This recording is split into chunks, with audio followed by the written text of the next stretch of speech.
नमस्कार, आप देख रहे हैं न्यूज इंडिया। आपके साथ मैं हूं अभिषेक। बिहार में आज जबरदस्त सियासी संग्राम देखने को मिला जब नेता प्रतिपक्ष तेजस्वी यादव ने बिहार में छात्रों के प्रदर्शन के दौरान पुलिस के AK-47 के प्रयोग के खिलाफ लोक भवन मार्च किया। इस दौरान पुलिस ने प्रदर्शनकारियों पर वाटर कैनन का इस्तेमाल किया और तेजस्वी यादव और मीसा भारती को डिटेन कर लिया। ये देखिए तस्वीरें हम आपको दिखा रहे हैं जहां तेजस्वी यादव लोक भवन मार्च के लिए निकले और इस दौरान बैरिकेडिंग को तोड़ा गया और उसके बाद हिरासत में लिए गए तेजस्वी यादव, मीसा भारती।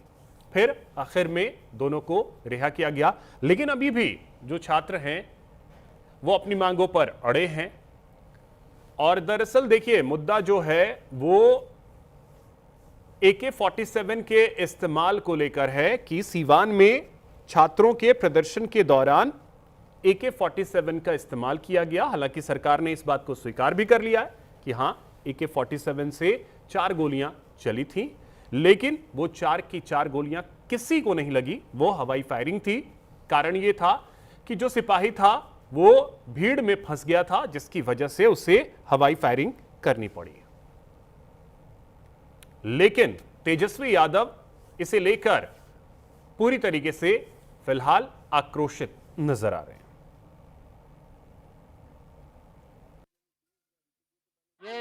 जब तक मुख्यमंत्री जिम्मेदारी तय नहीं करेंगे, पूरी घटना का वक्तव्य नहीं देंगे और दोषियों पर जब तक कार्रवाई नहीं की जाएगी, आदेश किसने दिया चलाने का गोली, जब तक ये लोगों के समक्ष नहीं रखेंगे, जब तक छात्रों के साथ न्याय नहीं होता, जब तक नौकरियां, बेरोजगारी खत्म नहीं होती, निष्पक्ष परीक्षाएं पारदर्शिता ढंग से नहीं होती और जितना पेपर लीक बंद हो जाए जितना जल्द से जल्द उतना अच्छा है, वरना हम सब लोग जो है ये लड़ाई को जो है लड़ते रहेंगे। डिटेन करके और सबका नाम वाम सब पता वता सब ले लिए हैं, बायोडाटा हम लोग अपना सब जमा करा दिया है और उसके बाद हम लोग को छोड़ दिया गया है। छात्र और युवा पूरे देश में आक्रोशित है। खास करके बिहार में परीक्षा लीकेज एक पैटर्न बन चुका है। बेरोजगारी का दंश युवा अब झेल नहीं पा रहा है। उसको रेटरिक नहीं चाहिए, समाधान चाहिए। उस संदर्भ में ये मार्च। TMSP को हटा दिया गया सीवान से, सर क्या कहिएगा? हटाया नहीं गया है, मुख्यालय लाया गया है, लेकिन इससे जो गंभीर सवाल है, who allowed the use of AK-47, ये खत्म नहीं। अच्छा, ऐसा क्यों होता है सर कि जब सवाल उठाए जाते हैं उसके बाद सरकार की तरफ से ट्रांसफर होते हैं या तबादला किया जाता है, ऐसा नहीं किया जाता है? ऐसा इसलिए होता है ना कि सरकार प्रोएक्टिव नहीं है, रिएक्टिव है। जनता अपना दम दिखाती है तो बदलाव होता है। राजभवन मार्च का कार्यक्रम था जो गांधी मैदान से शुरू हुआ था। यहाँ पे अभी इनकम टैक्स गोलंबर पे आके वो समाप्त हो गया है। जो एक डेलीगेशन है उसको लोक भवन से समय मिला है और वहाँ पे वो मिलने के लिए जाएंगे। जो भी मांगे हैं उनको वहाँ पे वो लोग रखेंगे और जो पूरा यहाँ तक जो कार्यक्रम था राजभवन मार्च का, लोक भवन मार्च का, वो अभी यहाँ पर समाप्त हो गया। इसके पश्चात में जिन लोगों को प्रिवेंटिव डिटेन किया गया था उनमें से कुछ लोग और बाकी सभी को अभी डेलीगेशन लोक भवन की तरफ में प्रस्थान करेगा। पुलिस का बल का प्रयोग कर रहा है? नहीं, बल का पुलिस ने कोई प्रयोग नहीं किया है, परंतु क्योंकि भीड़ इत्यादि थी तो उसमें वाटर कैनन का पुलिस के द्वारा इस्तेमाल। हमारे नेता आदरणीय तेजस्वी प्रसाद यादव और राष्ट्रीय जनता दल के सभी लोगों ने विचार किया कि जिस तरह से सरकार निहत्थे पर गोली चला रही है और यहाँ तक कि AK-47 जो छात्र अपने अधिकार के लिए और जिस तरह से पेपर लीक मामला हुआ है, पूरे देश में 152 पेपर लीक हुआ है, उसके खिलाफ में नौजवान अपने हक हुकूक के लिए और छात्र रोड पर निकले थे, उनको AK-47 से भूजा गया है, जबकि नियम के विरुद्ध है और लाठियां मारी गई। इसलिए उसके विरोध में हमारे नेता तेजस्वी यादव ने ये मार्च करने का निर्णय किया। हम लोग उसी मार्च में तिरंगा लेकर सचेत करने के लिए आए हैं। तो चलिए इसी पे चर्चा करेंगे। हमारे साथ एक बड़ा गेस्ट पैनल है। सबसे पहले परिचय करवा दूं, हमारे साथ संगीता सिंह जी हैं, प्रवक्ता हैं बीजेपी से। संगीता जी बहुत स्वागत आपका। हमारे साथ आरजू खान जी हैं, प्रवक्ता हैं आरजेडी से। आरजू जी बहुत स्वागत आपका। हमारे साथ प्रियदर्शनी रंजन जी हैं, वरिष्ठ पत्रकार हैं। प्रियदर्शनी जी बहुत स्वागत आपका। और साथ ही हमारे साथ संदीप चौधरी जी हैं, राजनीतिक विश्लेषक हैं। संदीप जी बहुत स्वागत आपका न्यूज़ इंडिया पर। आरजू जी सबसे पहले आपसे चर्चा की शुरुआत करेंगे। लोक भवन मार्च पहले तो मान लीजिए कि टीआरई 4 को लेकर के था, लेकिन टीआरई 4 पे तो दाव चला नहीं, अचानक से नोटिफिकेशन आ गया बीपीएससी का। अब AK-47 को लेकर के मामला है। सरकार ये स्वीकार कर चुकी है कि AK-47 का इस्तेमाल हुआ, 4 गोलियां चली। फिर इस लोक भवन मार्च का एग्जैक्ट मकसद क्या था? देखिए, एग्जैक्ट मकसद हमारे और आपके बच्चों के लिए है। एग्जैक्ट इसका मकसद है कि आपका बच्चा या हमारा बच्चा आज 15 से 25 साल तक, अगर 15 साल के बाद अगर वो 25 साल के दहलीज पे कदम रखता है और किसी एग्जामिनेशन हॉल के अंदर जाता है और एग्जाम देता है और बाहर निकलता है, तो आपके और हमारे बच्चे को फिर से ये न समझ में आए कि उसका भविष्य पेपर लीक से तय हुआ है। अब बिहार सबसे ज्यादा पिछड़ा राज्य है।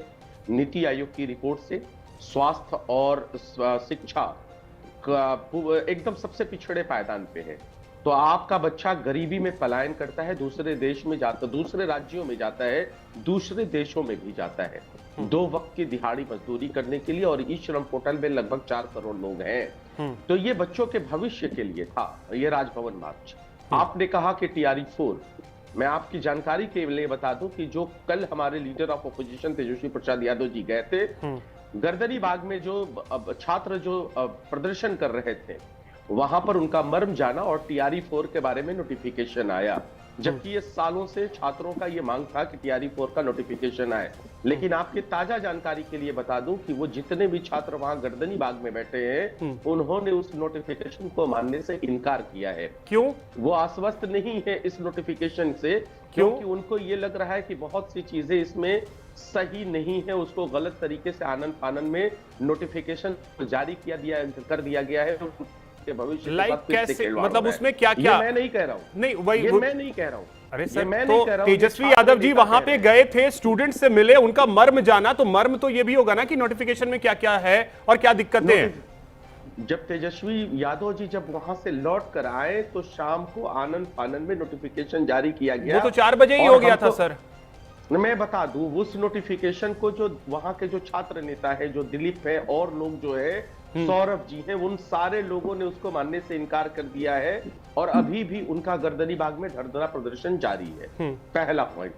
दूसरा पॉइंट, देखिए संसद को किस तरीके से गुमराह किया गया। आरजू जी अभी संसद पे नहीं, अभी वो गर्दनी बाग पे आइए ना, गर्दनी बाग पे आइए ना। मैं गर्दनी बाग पे। हाँ, तो वहां अब नोटिफिकेशन क्यों नहीं मान रहे हैं? नोटिफिकेशन में क्या है कि नहीं मान रहे हैं? 1 सितंबर से फॉर्म भरना है। 1 सितंबर से फॉर्म भरना है, लेकिन ये छात्र नेता बताएंगे, दिलीप बताएंगे, सौरभ बताएंगे कि क्या क्या त्रुटियां हैं। कल से हम लोग, तो वहां सर क्या आप सिर्फ ट्रॉफी लेने गए थे कि चलो हम विपक्ष के नेता हैं, हमें ट्रॉफी दे दो? नहीं, हम ट्रॉफी। तो फिर आपने मर्म क्या सुना? स्टूडेंट्स का मर्म क्या सुना? उनका यह था कि नियुक्तियां सही से नहीं हो रही है, बहाली प्रक्रिया में लेट हो रहा है। 20 सालों से भारतीय जनता पार्टी, जनता दल यूनाइटेड की सरकार है, लेकिन कोई भी पेपर विदाउट पेपर लीक यहां पर नहीं होता है। इस पेपर लीक से हम आरजू जी गोल गोल मत घुमाइए, ये गोल गोल घुमाना हुआ नहीं। मैं टू द पॉइंट पूछ रहा हूं। टीआरई 4 के वो स्टूडेंट हैं, उनको बाकी दूसरे एग्जाम से क्या लेना? टीआरई 4 के नोटिफिकेशन की मांग थी, वो नोटिफिकेशन आ गई। अब उनको स्वीकार क्यों नहीं है? तेजस्वी यादव वहां गए। आपको गलत जानकारी है, मैं आपको बता दूं। सिर्फ टीआरई 4 की बातें नहीं है, उनकी एक लंबा से लिस्ट है, फहरिस्त है। उस फहरिस्त में पेपर लीक्स भी है, टीआरई 4 भी है। बहाली बहुत कम हो गई, 32,000 लोगों की हो गई। ज्यादा से ज्यादा बहालियां करे, बहालियां लेट हो रही है, सारे तमाम चीजें थे उनके लिए। आरजू जी रिसर्च नहीं किया लगता है। चलिए मैं बताता हूं कि अब उनकी मांग क्या है। अब उनकी मांग है कि जो बीपीएससी ने 2 एग्जाम कर दिया है, प्री और मेंस नहीं, एकल एग्जाम हो। ठीक है, अब ये मांग है। तो अब मैं ये इसके साथ आप लोग खड़े हैं। मैं भी तो वही कह रहा हूं। नहीं, आपने ये कहा कि प्री और मेंस को लेकर के दिक्कत है। मैंने ये कहा कि उनकी लंबी फहरिस्त है। अब आप सुनना नहीं चाहते, आप सेलेक्टिव है, तो ये आपकी बातें हैं। रही बात कि इस प्रदर्शन को लेके जो राजभवन मार्च हम लोग कर रहे थे, हमने कहा, और मैंने संसद का जानबूझ के नाम लिया, संसद इस लोकतंत्र का मंदिर है और वहां पे भारतीय जनता पार्टी के सांसद खड़ा होकर देश को गुमराह कर रहे हैं कि AK-47 नहीं चला है, और कर गृह मंत्रालय बिहार प्रदेश की तरफ से नोटिफिकेशन एक सबमिट किया गया रिपोर्ट, और उस रिपोर्ट में यह बताया गया कि 4 राउंड गोलियां चली हैं। तो आपको तो यही मैं बताना चाह रहा हूं कि इस आजाद भारत में छात्रों के आंदोलन के ऊपर कभी AK-47 नहीं चला था, और चला तो किसके आदेश पे चला। और जहां तक बात है कि आपने कह दिया अरे उनको मुख्यालय बुलाया गया है, उनका ट्रांसफर पोस्टिंग हुआ है।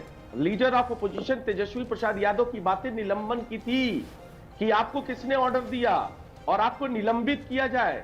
अरे आप तो वाटर कैनन की बौछार करते ही हैं साहब, आप तो आंसू गैस के गोले भी छोड़ते हैं, गाहे बगाहे लाठियां भी मारते हैं। अब AK-47 चली और लोगों को गोलियां लगी हैं, इसके खिलाफ हम छात्रों के साथ हैं, और 14 करोड़ बिहारियों में जितने छात्र हैं उनका समर्थन हमारे पास प्राप्त था, और यही बात थी। बिल्कुल बिल्कुल है, लेकिन आरजू जी मेरा पॉइंट अब भी वही है, के पास है मेरा पॉइंट अब भी वही है, मेरा पॉइंट अब भी वही है कि क्या जो प्री और मेंस की मांग है कि उसको खत्म करके एकल किया जाए, उसके साथ आप लोग हैं? हम लोग जो छात्रों की जेन्युइन चीजें हैं, हम हर मुद्दे पे उनके साथ खड़े हैं, क्योंकि वो आंदोलनरत हैं। लेकिन गर्दनी बाग में खड़े होते हैं बुद्ध मूर्ति के सर, वो गर्दनी बाग में खड़े हो जाए, चाहे वो गांधी मैदान में हो जाए, चाहे वो इनकम टैक्स गोलंबर पे खड़े हो जाए, या चाहे राजभवन के सामने खड़े हो जाए, या मुख्यमंत्री आवास के बाहर खड़े हो जाए, बात इस चीज की है कि अगर आपको शिक्षक बनना है तो आपको एग्जाम से डरना नहीं चाहिए। मैं तो ये सजेस्ट करूंगा, क्योंकि बिहार में ऐसे ऐसे शिक्षक हैं जिनको संडे मंडे की स्पेलिंग नहीं आती, और तेजस्वी यादव के समय जो भर्ती का डिंडोरा आप लोग पीटते उसी में आए थे। अब सवाल इसी चीज का है कि प्री आप गलत बयानबाजी कर रहे हैं। नहीं, आप गलत बयानबाजी कर रहे हैं। 2005 के बाद जो बहालियां हुई शिक्षकों की, वो 3000 वाले अलग है सर, वो 3000 अलग है। अरे आप सुन लीजिए ना साहब, सेलेक्टिव क्यों बन रहे हैं, थोड़ा सा सुन लीजिए। 2005 के बाद जब नीतीश कुमार जी की सरकार आई, तो एक ऐसी शिक्षक बहाली आई जिसमें ज्यादा से ज्यादा जिसके मार्क्स थे उनको बहाल कर लिया गया, और उनको संडे मंडे नहीं आता है। हमारी जब तो महागठबंधन आरजू जी फिर आपने वही मैंने कहा, रिसर्च आज आपने नहीं किया है, फिर इसका मतलब नहीं मैंने रिसर्च किया है, लेकिन आप सेलेक्टिव हैं, क्योंकि आप बिहार के सेलेक्टिव नहीं हो सर, सेलेक्टिव नहीं हो। आपने जो शुरुआत करी ना कि मेरे और आपके बच्चों के लिए, बच्चे किसी के लिए सेलेक्टिव नहीं होंगे, मेरे बच्चे की भी पढ़ाई बेहतर हो, यही मैं चाहूंगा। बिल्कुल नहीं सर, यही दिक्कत है सर। नहीं, मैं ये सिंपल कहूंगा कि प्री मेंस नहीं, बीपीएससी को इतना ध्यान देना चाहिए कि इसमें एक इंटरव्यू को भी जोड़ना चाहिए। 3 एग्जाम होने चाहिए, टीचर्स के 3 नहीं 53 एग्जाम होने चाहिए। चलिए ठीक है, अब संगीता जी आपके पास आ रहा हूं। बैठे हुए लोगों के पास आपका सवाल नहीं पहुंचता है। ओके आरजू जी, ये नहीं पूछते हैं कि सम्राट चौधरी उनका मर्म क्यों नहीं जानने गए। बस सर, अब संगीता जी पे ही आ रहे हैं। संगीता जी, छोटा सा सर कंक्लूड कर दूं, आपको आपका सवाल यह भी वाजिब होना चाहिए कि वो शिक्षा मंत्री जो पंडित दीनदयाल उपाध्याय बरौली इंटर कॉलेज में 50 लाख का गबन का आरोपी है, आपने उसको शिक्षा मंत्री क्यों बना दिया, जिसके ऊपर अपराध की धारा 409 लगी हुई है, संविधान की धारा है जो 420 है, और सम्राट चौधरी क्यों नहीं गए संसद परिसर के बगल में आदरणीय नरेंद्र मोदी जी का रहने का ठिकाना है। IRCTC का आप पे भी आरोप है, क्यों मुख्यमंत्री बन गए। ठीक है, बहुत सारी चीजों को अगर आप पर्सनली जाएंगे तो बहुत सारी चीजें खुलेंगी, लेकिन बात मैं बिहार के एजुकेशन की कर रहा हूं, और बिहार ही नहीं देश के एजुकेशन की चर्चा हो रही है। संगीता जी, अब सवाल इस चीज का है कि आनन फानन में आपने TRE-4 का तो नोटिफिकेशन निकाल दिया, TRE-4 का नोटिफिकेशन आ गया, लेकिन उसमें पेच क्यों फंसा दिया कि एस्टेट अपीयरिंग वाले भी भर सकते हैं, क्यों? देखिए, पहले तो मैं अपने भाई जो आरजू हैं उन्होंने बहुत ही अच्छे से एक्सप्लेन किया, जिसमें कोई सच्चाई नहीं है। ये लोग केवल भाषण देना जानते हैं, और आज बहुत सालों के बाद इनके नेता की नींद खुली है। ये तो हमेशा सोते रहते हैं, इनको जनता से तो कोई मतलब नहीं। आज आपके ये नेता सो रहे थे ना संसद भवन के बगल में, गाड़ी पार सो रहा था, देश के प्रधानमंत्री जी आरजू भाई सो रहे थे, आरजू आपने भाई उनको क्यों नहीं जगाया? बोला था संयम से सूची, आरजू जी उनको क्यों नहीं जगाया? आरजू जी जब आप बोल रहे थे वो सुन रही थी। हाँ, तो ये लोग क्या करते हैं, ये अब क्या कर रहे हैं, छात्रों के कंधों पे बंदूक रखकर अपनी राजनीति कर रहे हैं। इनको छात्रों की कोई चिंता नहीं है। मैं एक बात बताऊं, ये छात्रों के पास गए थे और इन्होंने कहा कि हमारे साथ तुम आंदोलन में जो हमारा मार्च चल रहा है उसमें शामिल हो जाओ। लेकिन हमारे बच्चे, हमारे युवा, हमारे छात्र जो हैं उन्होंने साफ इनकार कर दिया। उन्होंने कहा कि हमारा कोई राजनीतिक मकसद नहीं है, किसी राजनीतिक संगीता जी संबंध नहीं रखते। नेशनल टीवी पे बैठ के संगीता जी हमने आपकी बात तो सुनी, संगीता जी चलेगा, छात्रों की जहाँ बात झूठ चलेगा। आरजू जी एक सेकंड आरजू जी एक सेकंड पद के लिए नोटिफिकेशन जारी कर दिया गया है। संगीता और जी, 1 सितंबर संगीता से जी। आवेदन पत्र भरा जाएगा।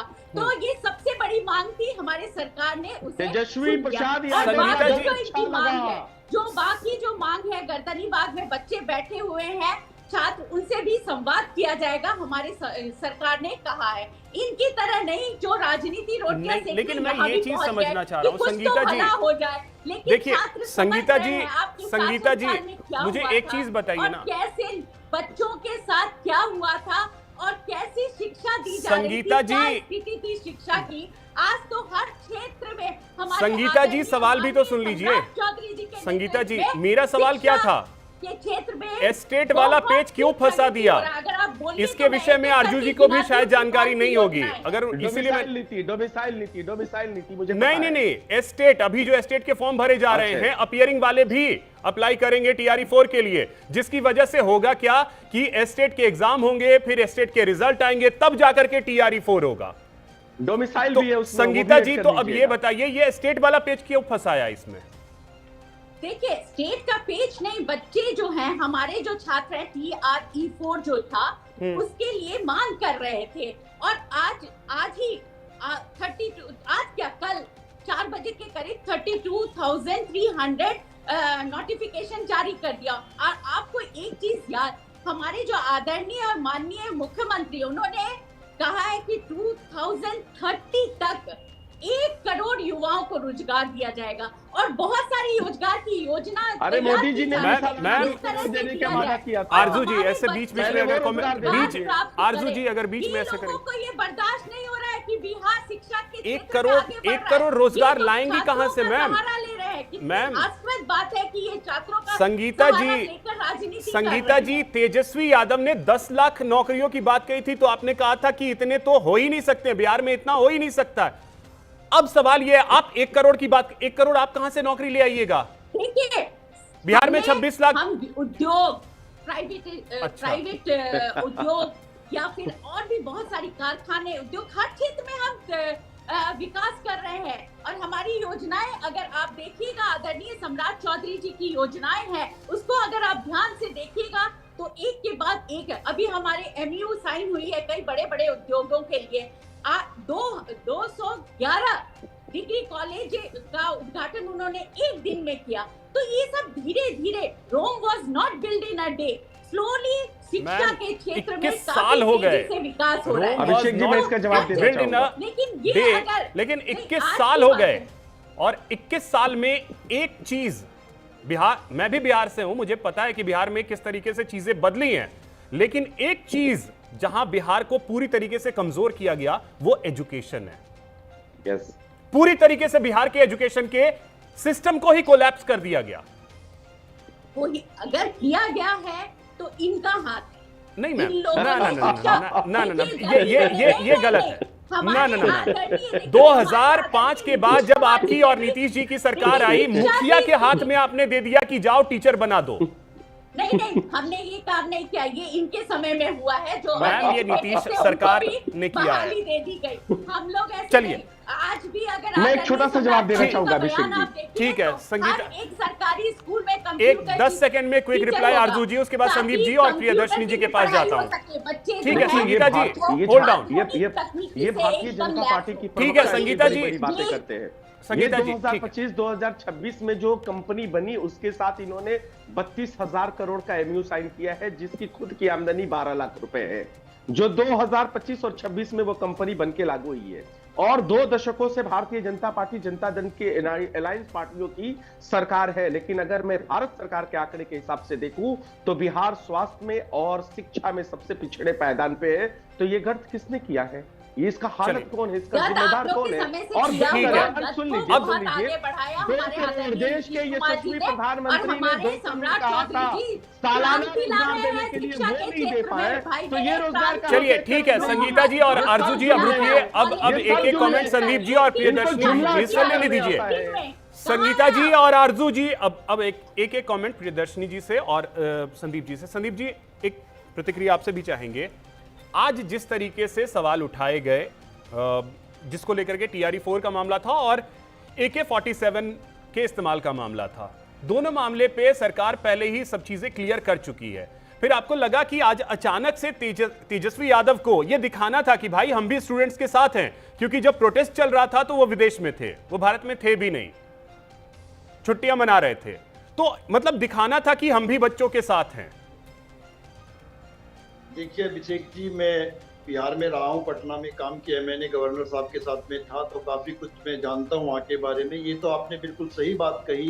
राजनीतिक के जो लोग होते हैं, चाहे आज वो विपक्ष में हो, पहले वो सत्ता में थे, या जो आज सत्ता में है वो पहले विपक्ष में थे, ये लोग मौका नहीं छोड़ते। ये तो किसी छुपी नहीं है, ना ये कोई नई चीज है। तो तेजस्वी यादव को मौका मिला सरकार को घेरने का, और मैं मानता हूँ कि विपक्ष का ये रोल होना भी चाहिए ताकि सरकार पर दबाव बनाया जा सके और जो जनता है उनको ये लगे हाँ हमारे साथ कोई दल या कोई नेता खड़ा है।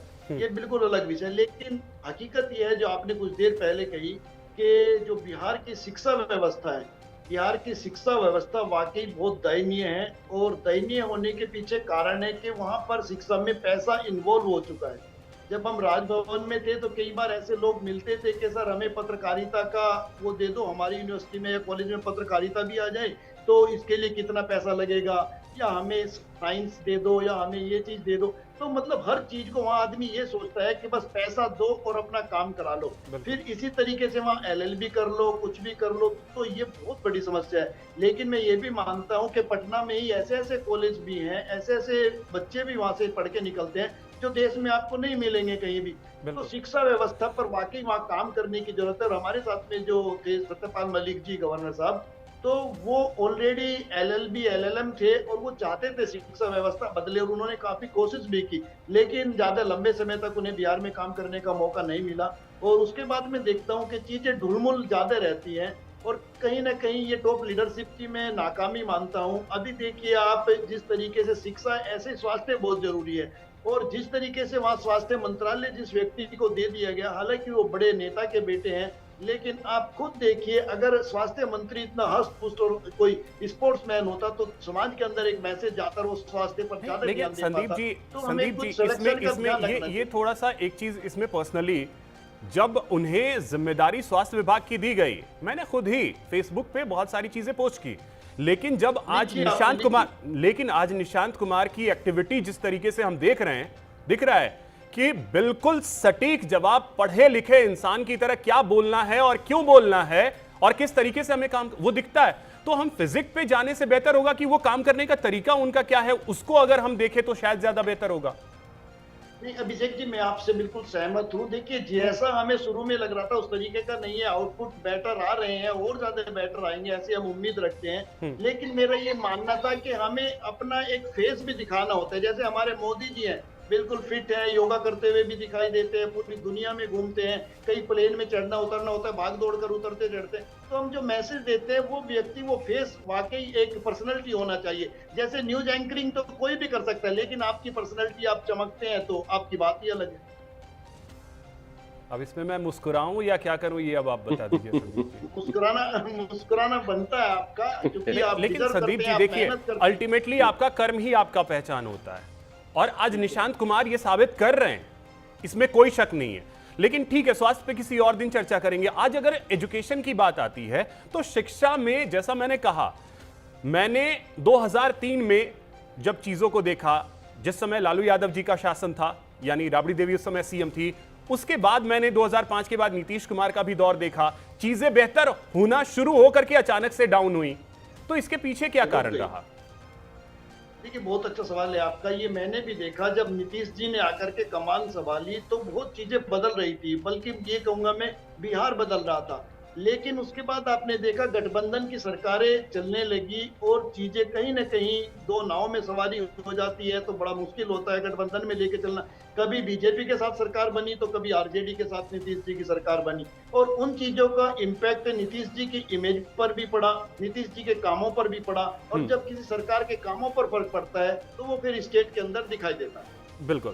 प्रियदर्शनी जी, आपको क्या लगता है कि बिहार के एजुकेशन को सुधारने की बात तेजस्वी यादव ने आज की कि ठीक है, हालांकि उनका मुख्य मुद्दा AK-47 ही था कि AK-47 का इस्तेमाल क्यों हुआ? एजुकेशन आज भी मुझे नहीं लगता है कि एजुकेशन को लेकर के उनकी बाइट भी एजुकेशन पे उतनी लंबी नहीं आई है। तो अब सवाल है कि बिहार के एजुकेशन को सुधारने के लिए तो ना पक्ष सोच रहा है ना विपक्ष सोच रहा है। बिल्कुल बिल्कुल, शिक्षा व्यवस्था का जो खस्ता हाल बिहार का है उसके लिए जिम्मेवार पिछले 3-4 दशकों 5 दशकों की जो सरकारें बिहार में रही हैं बराबर जिम्मेवार। किसी एक को दोषी आप नहीं ठहरा सकते कि इसके कार्यकाल में शिक्षा दुर्गति हो गई, इनके कार्यकाल में शिक्षा बेहतर हुई, शिक्षा व्यवस्था दुरुस्त हुआ। किसी भी पिछले 5 दशकों की सरकारों को उठा करके बिहार में देख लीजिए, किसी भी सरकार के कार्यकाल के दौरान बिहार का शिक्षा व्यवस्था का ग्राफ ऊपर जाता हुआ आपको नहीं दिखेगा। और आप सही आंकड़ा दे रहे थे, स्वास्थ्य और शिक्षा दो ऐसे क्षेत्र हैं जहां बिहार सबसे निचले पायदान पर आज भी है। किसी को अच्छा लग सकता है मेरी बातें, किसी को बुरी लग सकती हैं, लेकिन यह बात बिहार के हित में है कि जब तक आप शिक्षा और स्वास्थ्य इन दो क्षेत्रों में विकास नहीं करेंगे तब तक आप तमाम दावे कर लीजिए विकास के, तमाम पैमानों पर अव्वल आ जाइए, इन दो पैमानों पर आप पिछड़े हुए हैं तो आप सर्वांगीण विकास नहीं कर सकते। और बिहार के सर्वांगीण विकास के लिए जरूरी है कि सबसे पहले इन दो क्षेत्रों में विकास हो, स्वास्थ्य और शिक्षा। हाल के दिनों में यही दो मुद्दे रहे जहां बिहार की सरकार गिरती हुई रही। और एक चीज मैं कहना चाहूंगा, आज जनता दल यूनाइटेड का कोई प्रवक्ता नहीं बैठा है, उनको बैठाना चाहिए था। देखिए, इधर और उधर गठबंधन की सरकारें चली हैं बिहार में पिछले 2 दशकों में, लेकिन लीड नीतीश कुमार ही करते रहे, चेहरा नीतीश कुमार ही तय करते रहे हैं। एजेंडा, सरकार का एजेंडा क्या होगा, सरकार कैसे चलेगा, वो नीतीश कुमार ही तय करते रहे सम्राट चौधरी के बनने से पहले तक। और अगर नीतीश कुमार की सरकार आरजेडी के साथ चल रही है तब भी नीतीश कुमार का ही पैमाना तय होता था कि नहीं कैसे सरकार चले। बीजेपी के साथ भी वही तय करते थे। सुशील कुमार मोदी उनकी भी टीम माने जाते थे भारतीय जनता पार्टी के भीतर, और भारतीय जनता पार्टी में पिछलग्गू थी। तो इसको इस तरीके से नहीं देख सकते, गठबंधन नहीं कर सकते। नीतीश कुमार की हनक वाली, इकबाल वाली सरकार चली है, और नीतीश कुमार का पन्ना अगर पलटेंगे तो उनका विकास का पन्ना बहुत अच्छा बिहार में कई क्षेत्रों में है। लेकिन ये जो पन्ना है ना, स्वास्थ्य का और शिक्षा का, इन 2 अध्यायों में नीतीश कुमार बहुत कमजोर आपको नजर आएंगे।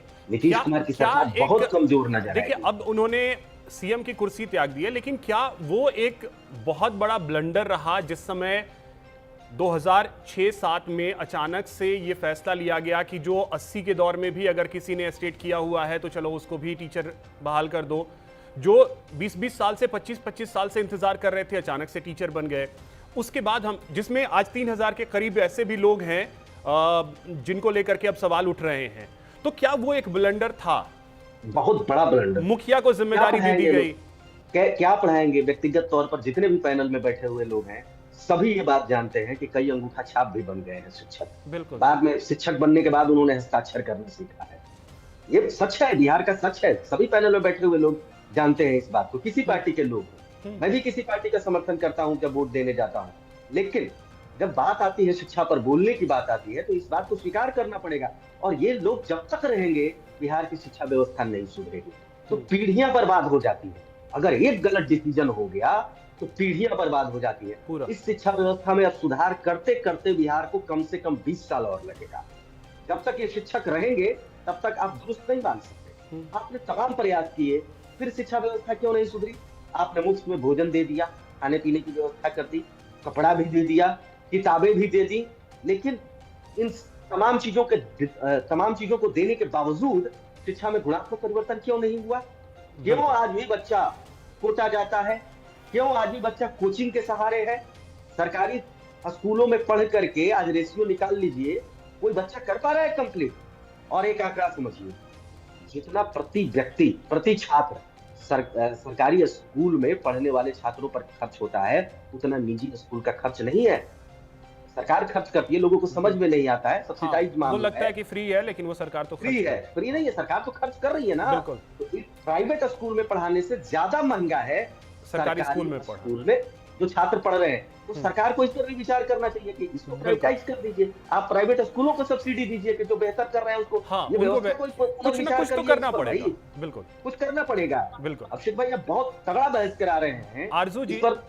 जी ठीक है आरजू जी, अब देखिए जी, आपने ये भले ही कहा हो कि देखिए इस दौर में चीजें हुई है, दौर एक लंबा बीता है बिहार का, और बिहार की लेगेसी क्या रही है एजुकेशन को लेकर के ये किसी को बताने की जरूरत नहीं है। हां आज भी है, आज भी है, और वजह वही है जैसा अभी प्रियदर्शनी जी ने कहा कि पिछले 3-4 दशक तक आपको जाना पड़ेगा, वहीं से एजुकेशन बिगड़ा है।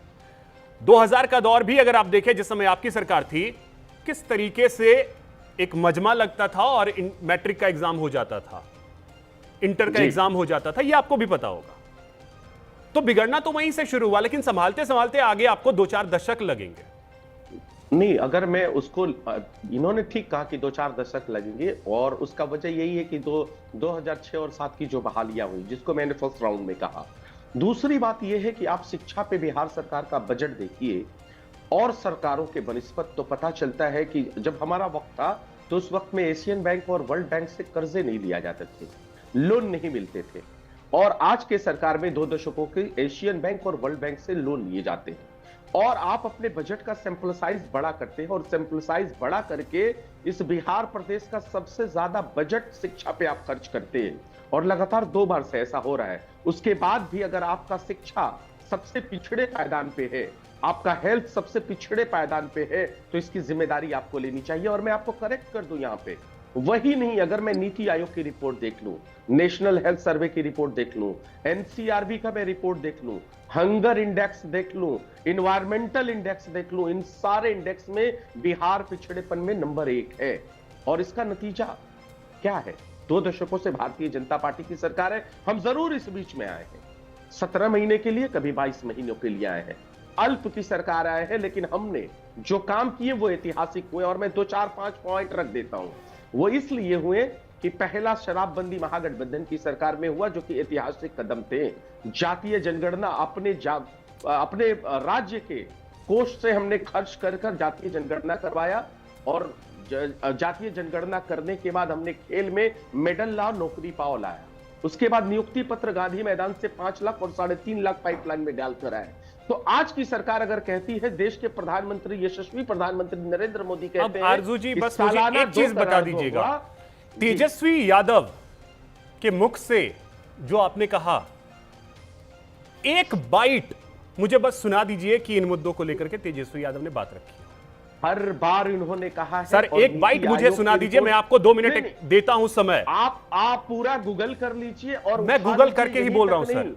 यही तक नहीं, जो मैंने एनसीआरबी की बात कही, वो क्राइम बुलेटिन चलाते हैं। मैं अपने सोशल मीडिया आरजू भाई आपसे दावे के साथ कह रहा हूं, आप मुझे तेजस्वी यादव जी की एक बाइट सुना दीजिए, आप इससे संबंधित। नहीं, आप उठाइए और चलाइए। मैं उठा के ही बोल रहा हूं गूगल में सर्च। आज भी तेजस्वी यादव जी ने AK-47 को पकड़ा, और मुझे देख के तब ताज्जुब हुआ जब आज के प्रोटेस्ट में लोग AK-47 लेकर के आए थे। मुझे देख के ये ताज्जुब हुआ, किताब लेके नहीं आए थे, AK-47 लेके आए थे। नहीं तो वो ये बात ही थी। हमारा जो ये देखिए अभी तस्वीर दिख रही होगी आज का जो, अरे तो मैं आपको कहां बोल रहा हूं, मैं आपको गलत कहां कह रहा हूं। हमारा आज आंदोलन ही था, राजभवन मार्च ही हमारा इसीलिए था कि पुलिसिया बर्बरता के खिलाफ था, गृह मंत्रालय के खिलाफ था, कि छात्र अगर पेपर एग्जामिनेशन हॉल में जाता है, एजुकेशन के लिए नहीं था। एजुकेशन के लिए नहीं। से ही रिलेटेड था ना। नहीं अगर नहीं आरजू भाई, तो किताब लेकर के बच्चे अगर आते नहीं सुनिएगा, अगर नहीं सुनिएगा, आप अपनी चीजें हमारे ऊपर चश्मा कर दीजिएगा तो कैसे होगा? थोड़ी सी मध्यस्थता करिए, थोड़ी सी मध्यस्थता करिए। आपका बच्चा या मेरा बच्चा, मैंने शुरुआत में कहा, एग्जामिनेशन रूम के अंदर जाता है, एग्जाम देता है, बाहर निकलता है तो उसको पता चलता है कि बिहार में जिस एग्जामिनेशन सेंटर हॉल में बैठा हुआ था वहां पेपर लीक हो गया, उसका भविष्य बर्बाद हो जाता है। और अगर वो आंदोलन करता है तो उसके ऊपर लाठियां चलाई जाती है, वाटन कैनन की बौछारें चलाई जाती है, और हद तो तब हो जाती है जब AK-47 चलाया जाता है। मैंने जो सवाल आपसे पूछा था दूसरे राउंड में, मेरा सवाल ही आपसे यही था कि 2000 के दौर में, 1995, 1990 के दौर में एक मजमा लगता था और मैट्रिक का एग्जाम हो जाता था, पेपर लीक की जरूरत ही नहीं होती थी, क्योंकि स्पेशली बुलाए जाते थे लोग कि आइए और चिट तैयार कीजिए, और वो चिट क्लासरूम तक पहुंचती थी। बच्चों को बेंच पे तो बैठने की सुविधा नहीं थी, क्योंकि वहां बाजार समिति के अंदर जो है वो परीक्षा हो जाया करती थी। अभिषेक जी, ये कहकर आप पिछले सरकारों के अंदर जिन लोगों ने रोजगार, नौकरियां और IAS PCS की तैयारी की, और वो IAS PCS आज अगर इस सरकार में वो कम हो गए जो बिहार की अस्मिता और संस्कृति से जुड़े हुए थे, तो ये लगता है कि पिछली सरकारों पे आप उंगली उठा रहे हैं। 90s के दौर में जिन्होंने मैट्रिक का एग्जाम दिया है वो सभी जानते हैं, ठीक है? 90s के दौर में और 2000 के दौर में जिन्होंने मैट्रिक का एग्जाम दिया है सभी जानते हैं। सीना ठोक करके बोल रहा हूं, अगर जितने भी लोग हैं वो जानते हैं, और IAS IPS बने, उन्होंने चीटिंग की थी नहीं की थी मैं ये नहीं कह सकता, किसी पे टिप्पणी मैं नहीं करूंगा, लेकिन एग्जाम की रियलिटी सबको पता है। अभिषेक जी, अब मेरी भी बात सुन लीजिए। अगर आप 90s की बात कर रहे हैं तो आपको दूसरे स्टेट से भी हमारा कंपैरिजन करना होगा कि उत्तर प्रदेश में कैसे होता था, झारखंड उस टाइम तो नहीं था, बिहार के साथ ही था, बंगाल में कैसे होता था, मध्य प्रदेश में कैसे होता था। ये सारे चीजों को 40 साल पीछे अगर जाना है, लेगेसी बिहार की रही है सर, लेगेसी में यूपी पे क्यों आऊंगा? चलिए ठीक है, 40 साल अगर पीछे ही जाके संगीता जी, अब देखिए 20 साल से सरकार आपकी भी है, और आप इस चीज को माने या ना माने, वो एक ब्लंडर था जिसने एक पीढ़ी को बर्बाद किया है। ये आप अगर नहीं स्वीकार करेंगी तो गलती जब तक स्वीकार नहीं करेंगे आप बेहतरी नहीं कर सकती हैं। देखिए, शिक्षा व्यवस्था में सुधार करने के लिए हमारे आदरणीय सम्राट चौधरी जी बहुत सारा कार्य कर रहे हैं। क्यों कर रहे हैं? ताकि शिक्षा व्यवस्था जो स्थिति उसकी डमाडोल हो रही थी या हुई है, उसको एकदम ट्रैक पे लाना, और हर चीज के लिए समय लगता है। अगर आप और आरजू भाई आप ना ही कुछ बोले तो अच्छा। शिक्षा आपके समय में तो ये लोकतंत्र ने मुझे बोलने की आजादी दे रखी है, आप मुझे बोलने से रोक नहीं और बोरा से नहीं, इस देश के संविधान ने मुझे बोलने का हक दिया है। तो आप तो गला ही घोट दीजिएगा, आप तो गला ही घोटने के लिए बैठी हैं। अरे नहीं आरजू भाई, मैं मानती हूँ कि शिक्षा व्यवस्था में अगर शिक्षित टीचर नहीं होंगे तो बच्चे को शिक्षा कैसे देंगे, इस चीज को मैं मानती हूँ। लेकिन शिक्षा के क्षेत्र में आदरणीय नीतीश कुमार जी के शासनकाल में, चाहे हमारे जो सम्राट चौधरी जी के शासनकाल में जो सुधार आ रहा है और आया है, उससे कोई भी नकार नहीं सकता। सुधार क्या क्या आया, क्या क्या सुधार हुए? एग्जाम परीक्षा होती थी संगीता जी, क्या क्या सुधार हुए? जहाँ परीक्षा होती थी इनके समय में, इन लोग ने तो मट्टी, हमारा बिहार विद्या का मंदिर था, अरे इन्होंने तो मट्टी पलीत कर दिया था एजुकेशन के नाम से। ये लोग पता है क्या करते थे?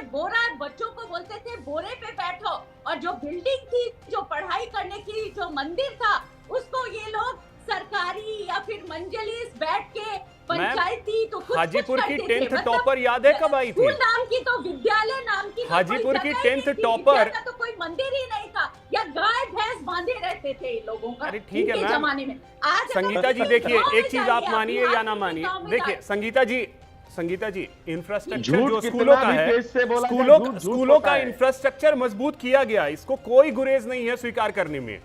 स्कूल में बहुत अच्छी अच्छी बिल्डिंग बन गई, जो अभी प्रियदर्शनी जी भी कह रहे थे, बिल्डिंग बन गई, आपने मिड डे मील दे दिया, सब कुछ किया है आपने। लेकिन जिनका काम था पढ़ाना, पढ़ाने वाले को ही आपने उनका कट कर दिया। नहीं, ये आपकी बात सही है। अगर ऐसी है, ऐसा है तो समाज में बदलाव लाने की आवश्यकता है। शिक्षित लोगों को शिक्षा देने की अनुमति दी जाए, अशिक्षित क्या देंगे शिक्षा? मैम तो इसीलिए तो मैं कह रहा हूँ कि TRE 4 वाले में 3 एग्जाम करवाइए ना आप लोग। चौधरी जैसे नहीं देखिए, लेकिन ये बात एकदम आपने सही कहा, मैं आपका समर्थन करता हूँ। सम्राट चौधरी इसके लायक नहीं है, मैं इसका समर्थन करता हूँ। मैं समर्थन करता हूँ मिथिलेश तिवारी इसके लायक नहीं है। मैं आपका समर्थन करता हूँ कि नरेंद्र मोदी इसके लायक नहीं है। मैं समर्थन करता हूँ कि स्मृति ईरानी भी इसके लायक नहीं है। मैं समर्थन करता हूँ कि विजय कुमार सिन्हा भी इसके लायक नहीं है। मैं आपका समर्थन करता हूँ। अरे आरजू भाई तो बताइए तो सही कि मतलब फिर उसका कोई एक पैरामीटर होना चाहिए ना, तो पैरामीटर में तो कोई फिट नहीं बैठेगा फिर। मैंने इनका समर्थन कर दिया अभिषेक जी। चलिए ठीक है संगीता जी, सम्राट चौधरी नहीं होंगे, मैं इनका समर्थन करता हूँ। ठीक है आरजू जी और संगीता जी अब रुकिए।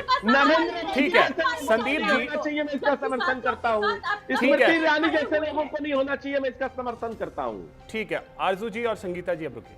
संदीप जी, अब सवाल इसी चीज का है कि जब बात एजुकेशन की आती है, जब बात इंफ्रास्ट्रक्चर की आती है, जब बात हेल्थ की आती है, तब उस पे क्या पॉलिटिक्स करने के लिए कोई जगह बचती है? क्योंकि ये तो हर घर से जुड़ा हुआ मामला है। हर घर में बच्चे हैं पढ़ने वाले, हर घर में बीमारी लोग हैं जिनका इलाज कुछ ना कुछ होता रहता है।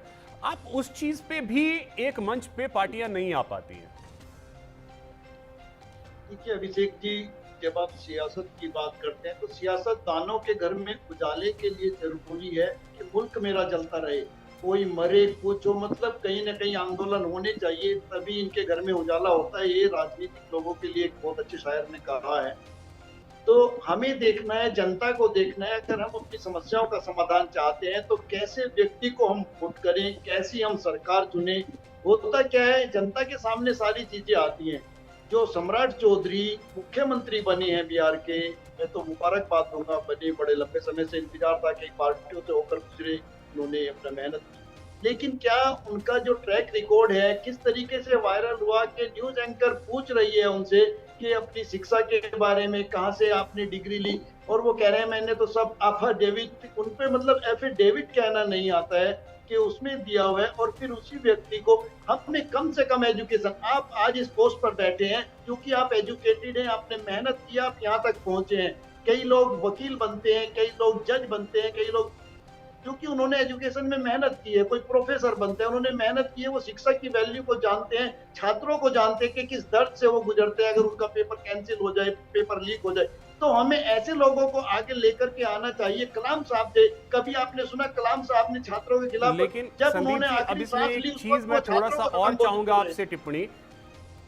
हम सभी जानते हैं कि बिहार कैसे 1990 के दौर से 2005 के दौर को, जिसको जंगलराज की संज्ञा दी गई सामने वाली विपक्षी पार्टी की तरफ से, क्या दौर था मैंने भी देखा है, आपने भी उसके बारे में जाना है।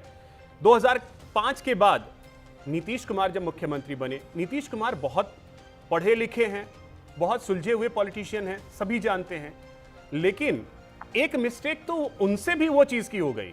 और बात एजुकेशन की जब होती है तो मिस्टेक तो उन्हीं से हो गई जो इतने पढ़े लिखे हैं, इतने सक्षम थे, जिनके नाम की चर्चा होती है विकास को लेकर के। अभिषेक जी, बहुत अच्छा सवाल है, इसका मैं जवाब दे देता हूँ। मैं नीतीश जी का फैन भी हूँ। नीतीश जी ने सबसे बड़ा जो काम किया बिहार के अंदर, जो शिक्षा से भी मैं जरूरी मानता था, वो था वहाँ एक सुरक्षा कवच तैयार करने का। वहाँ पे जो है किस तरीके से पुलिस व्यवस्था हो, आपने देखा होगा बहुत बुरा हाल था, लड़कियां कहीं निकल नहीं सकती थी, कोई पटना में भी रात में लड़कियां नहीं घूम सकती थी। उन्होंने वो माहौल, वो भरोसा लोगों में कायम करने का काम किया। एक वहां पर धंधा चलता था, उगाई का धंधा, जो किडनैपिंग का धंधा होता था। किडनैपिंग आज की तारीख में वहां पर कहीं होती है? नहीं होती है। तो कई ऐसी चीजें थी जो बहुत जरूरी थी, महिलाओं की सुरक्षा बहुत जरूरी थी, जो वहां पर किडनैपिंग होती थी उसको रोकना बहुत जरूरी था। कोई बैंक से पैसे निकालकर अपने घर नहीं जा पाता था, रास्ते में उसके पैसे ले लिए जाते थे। तो कई चीजों पर उन्होंने इतना जबरदस्त काम किया। लेकिन हाँ, ये मैं मानता हूँ कि कहीं ना कहीं शिक्षा पर वो इतना फोकस नहीं कर पाए जो बहुत जरूरी था।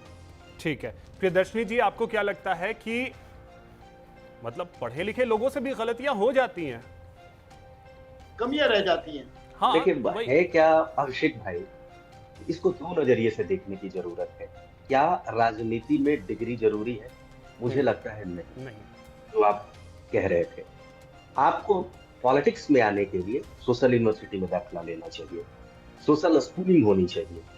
डिग्रियों के भरोसे आप राजनीति कर लेंगे तो फिर जितने भी इस देश के महान राजा हुए हैं उनको तो बड़ा बढ़िया गुरुकुल में होना चाहिए था। तो क्या वे बहुत बढ़िया बढ़िया गुरुकुल से आकर के महान राजा बने क्या? ऐसा नहीं है। और आज की तारीख में भी ये कुछ लोग कुंठित लोग हैं, मैं इनको कुंठित लोग मानता हूँ, जो लोग ये कहते हैं कि हमें, मेरे पास डिग्री है भैया, मुझे मुख्यमंत्री बना दो। अरे भैया, आपके पास डिग्री है तो आप नौकरी के लिए लड़ेंगे ना। आपके पास सोशल एक्सपीरियंस क्या है? आप किस सोशल यूनिवर्सिटी से आ रहे हैं? सोशल यूनिवर्सिटी जब मैं कह रहा हूं तो सामाजिक कार्य से आ रहे हैं। आपने क्या सामाजिक कार्य किया है? आपकी समाज की समझ क्या है? समाज की समझ किसी स्कूल में पैदा नहीं किया जा सकता है। समाज की समझ किसी यूनिवर्सिटी में विकसित नहीं होती है। समाज की समझ समाज के बीच में रह करके पैदा होता है, वहां से वो सोच, सामाजिक सोच विकसित होती है और उस सोच के साथ राजनीति की जाती है।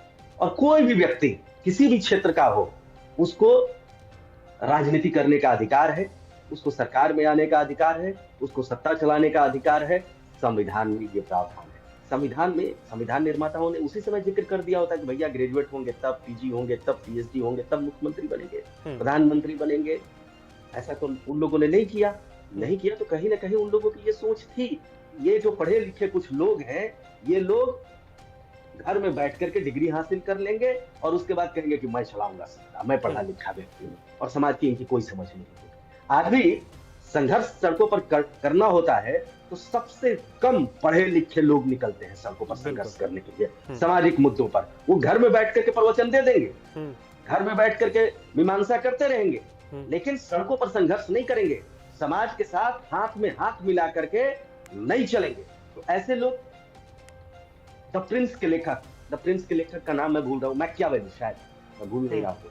मैकियावेली घर के अंदर किताब जब लिख रहे थे द प्रिंस, तो क्या करते थे कि सूट बूट पहन करके, राजा वाला सूट बूट पहन करके वो किताब का लेखन करते थे। लेकिन इसका मतलब ये नहीं हुआ कि मैकियावेली राजा बन गए। आपको उसके लिए चाणक्य बनना पड़ेगा। अगर आप राजा बनाना चाहते हैं या राजा बनना चाहते हैं तो घर में बैठ करके चाणक्य नीति नहीं लिखी। हमारे जितने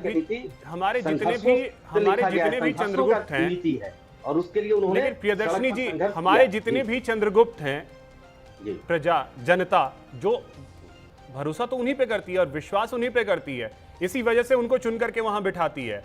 और जब उम्मीदें धूमिल होती हैं तो फिर सवाल पूछने का भी तो अधिकार है।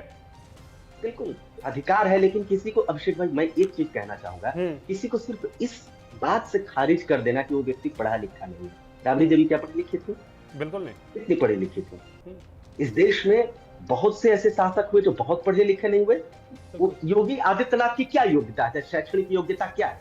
मैं पूछता हूँ क्या शैक्षणिक? लेकिन आज की तारीख में अच्छे मुख्यमंत्रियों में उनकी गिनती है या नहीं है? बिल्कुल है।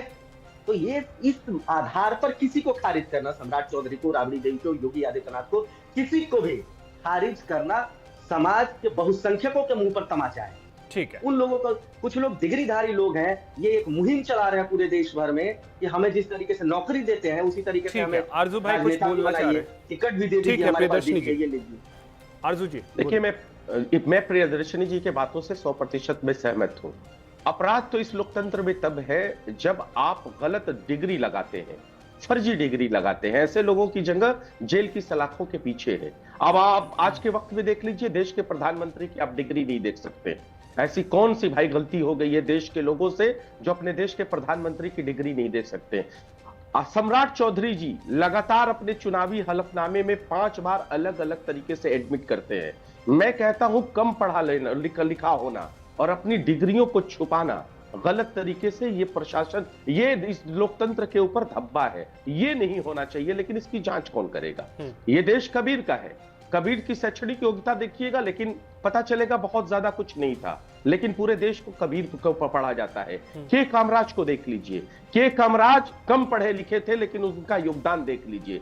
तो मैं कहता हूं कि इस लोकतंत्र के अंदर फर्जी डिग्री लगाना गलत है और ऐसे फर्जी डिग्रीधारियों को जेल की सलाखों के पीछे होना चाहिए। लेकिन इनकी डिग्रियां जांच तो फर्जी डिग्री किसने लगाई है? मतलब किसने लगाई है बताइए? तो आप प्रधानमंत्री का नाम ले रहे हैं, देश के प्रधानमंत्री की डिग्री फर्जी है? अगर नहीं है तो फिर सार्वजनिक फिर अगर मगर में मत आइए आरजू जी, फर्जी डिग्री है हाँ या ना? एकदम फर्जी है, हाँ ठीक है। फर्जी है। संगीता जी, फर्जी डिग्री पे चीजें चल रही हैं। विजय सिन्हा की डिग्री फर्जी है। आरजू भाई अब चुप हो जाइए। आरजू भाई, स्मृति ईरानी की डिग्री फर्जी है। लोगों का जो ये जो पार्टी है ना, वो सिर्फ आरोप लगाने वाली पार्टी है। इन्होंने तो कुछ जनता के लिए ना तो किया, साझा कर लीजिए, साझा कर दीजिए। आरजू जी, प्रधानमंत्री की डिग्री साझा, आरजू जी हो गया, ठीक है मत समझे। तो इस तरह से इन्होंने बिहार को तो लूट लूट के एकदम कंगाल बना दिया था। अरे समय लगता है, और क्या बिहार बदलता? बिहार क्या आज बिहार बदल गया है? बदला है। और शिक्षा आपने कर्ज में डुबा दिया बिहारियों को। गारंटी देती हूँ यहाँ बैठ के, आदरणीय माननीय सम्राट चौधरी जी के नेतृत्व में देखिएगा शिक्षा के क्षेत्र में भी कितना बदलाव। फर्जी डिग्री धारी है सम्राट चौधरी जी, फर्जी डिग्री धारी। और ये कह रहे हैं कि फर्जी एफिडेविट को हाफिडेविट कहने वाले, करमचंद गांधी को तत्काल निकालने वाले, उनकी डिग्री फर्जी है, एफिडेविट में उन्होंने सब उनकी डिग्री फर्जी है। और ऐसे लोगों की जगह जेल के अंदर, एक सेकंड, ऐसे लोगों की जगह जेल के अंदर होती है। कम पढ़ा लिखा होना अपराध नहीं है। ठीक है आरजू जी और संगीता जी, आरजू जी देखिए, आरजू जी और आप लोग इस तरह की बातें करके झूठा नैरेटिव तैयार करते हैं और लोगों को संगीता जी, करने का काम आरजू जी देखिए, आप लोग ने तो बिहार को पूरा लूट के कंगाल कर दिया था। एक चीज तो आप स्वीकार, स्पेलिंग मिस्टेक हर किसी से होता है, इंग्लिश के वर्ड ना बोल पाना कोई बुरी चीज नहीं है, और शब्द मंच से इधर उधर होते हैं, किसी के भी होते हैं, आपको भी पता होगा। अभी आरजेडी की रागिनी जी और जीतन राम मांझी जी की बहू के बीच वॉर चल रहा है, आप लोगों को पता होगा ही कि किस तरीके से जीतन राम मांझी निकल गया। तो वो चीजें हाफी डिपिट हम लोगों के गांव के बुजुर्ग बोला करते हैं। मेरा मतभेद उस पे नहीं है। हाँ, मेरा मतभेद उस पे नहीं है। फिर मेरा उसी चीज को लेके कह रहे थे। नहीं, मेरा अब रियलिटी ये है आरजू जी, अब रियलिटी ये है कि आज के डेट में सम्राट चौधरी बिहार के मुख्यमंत्री हैं, उस कुर्सी पे बैठे हैं जहां से लोगों की उम्मीदें जुड़ी हैं, और उस उम्मीद को पूरा करना अब जिम्मेदारी है उनकी। नहीं, वो ठीक आप बोल रहे हैं, आप वो सही बोल रहे हैं, मैं इसको डिनाई नहीं करता हूं, लेकिन मैं सीधे तौर पे कहता हूं कि इस देश में कम पढ़ा लिखा होना अपराध नहीं है, लेकिन फर्जी डिग्री लगाना अपराध है। यह अपराध की श्रेणी में आता है, और ऐसे लोग जेल में जाते हैं। आप सार्वजनिक कर दीजिए, अरे सार्वजनिक करिए ना, देश के प्रधानमंत्री की डिग्री और सम्राट चौधरी की डिग्री, संगीता जी, स्मृति ईरानी की डिग्री। अब आरजू जी मुझे एक चीज बताइएगा, अरे सार्वजनिक करिए संगीता जी, आरजू जी मैं तो आपसे हाथ सम्राट चौधरी को करिए। आरजू जी सम्राट चौधरी को पहली बार विधायक किसने बनाया था? हाँ, हमने बनाया था। तो उस टाइम में चेक नहीं किया था? पर बने थे उस टाइम में चेक नहीं किया था? नहीं, एकदम उस टाइम में चेक नहीं किया था। मतलब आप लोग टिकट देने से पहले कुछ भी चेक नहीं करते। फिर उन्होंने कब अपना चुनावी हलफनामा चेंज किया है, कब अपनी एफिडेविट को चेंज किया है, ये सवाल है, और ये सवाल मैं आप उठा रहा हूं। ठीक है, उस टाइम में चेक नहीं किया था। नरेंद्र मोदी जी के सवाल उठाते रहिए, एजुकेशन फिर वही समझ से परे। अब एक कमेंट संदीप जी, ठीक है संदीप जी, अब सवाल इस चीज का है कि बिहार का भविष्य क्या, क्योंकि TRE 4 आ तो गया, होगा कब ये अभी कह पाना थोड़ा मुश्किल है, लेकिन AK-47 से ज्यादा इंपॉर्टेंट जो मुद्दे हैं उसको छोड़ करके आप AK-47 पे कूद पड़े। ठीक है अभिषेक जी, मुद्दा तो AK-47 का भी पड़ा है, और मैंने आपको शुरू में बताया था राजनीतिक लोग तो लपक लेते हैं, और किसी की जो जबान से कोई शब्द निकल जाता है उसको लपक लेते हैं, तो AK-47 बहुत बड़ा मसला है। लेकिन मैं मानता हूँ बिहार का फ्यूचर उज्जवल है, इसमें कोई दो राय नहीं है। जो भी डाउन रहा वही हमेशा ऊपर गया। ऊपर वाले के लिए एक ही रास्ता होता है, उसे नीचे आना पड़ता है, यहाँ ठहरने के लिए बहुत मेहनत करनी पड़ती है। और मेरा ये बिल्कुल मकसद नहीं था कि भाई हर जगह पढ़े लिखे लोग ही होने चाहिए, लेकिन पढ़े लिखे लोगों की प्रेजेंटेशन, पढ़े लिखे लोगों का रिजल्ट अगर आप देखेंगे तो वो ज्यादातर आप पाएंगे ज्यादा अच्छा होता है। लेकिन हाँ, कुछ चीजें ऐसी भी हैं, जैसे महेंद्र सिंह टिकैत किसान नेता हुए, किसानों की आवाज उठाई, आवाज उठाना और किसी को नेतृत्व देना और ब्यूरोक्रेसी के साथ में बैठ के प्लानिंग करना, वो सब चीजें अलग अलग चीजें हैं। तो मुझे लगता है इसीलिए हर कोई चलिए अपने ठीक है बच्चों सर, को गरीब वक्त अमीर इतना ही है मेरे सबसे पास। पहले पढ़ाई बहुत के लिए शुक्रिया आप सभी का हमारे साथ जुड़ने के लिए और इस चर्चा में शामिल होने के लिए। फिलहाल इतना ही, नमस्कार।